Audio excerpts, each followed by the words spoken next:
for southeastern Berks County in eastern Pennsylvania, central Montgomery County in southeastern Pennsylvania, northeastern Chester County in southeastern Pennsylvania, until 6 p.m. At 5:17 p.m., a severe thunderstorm was located near New Morgan, or 8 miles south of Reading, moving east at 50 miles per hour. Hazard, 60 miles per hour wind gusts and quarter-size hail. Source, radar indicated. Impact, minor damage to vehicles is possible. Wind damage to roofs, siding, trees, and power lines is possible.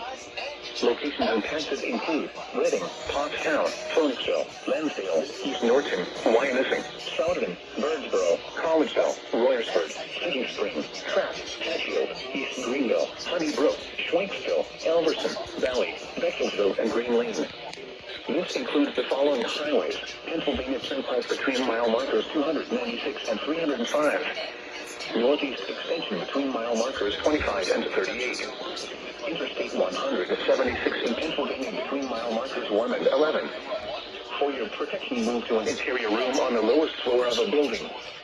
In addition to large hail and damaging winds, frequent cloud-to-ground lightning is occurring with this storm. Move indoors immediately. Remember, if you can hear thunder, you are close enough to be struck by lightning. Repeating, a severe thunderstorm warning has been issued until 6 p.m. for the following counties in Pennsylvania: Berks, Chester, and Montgomery.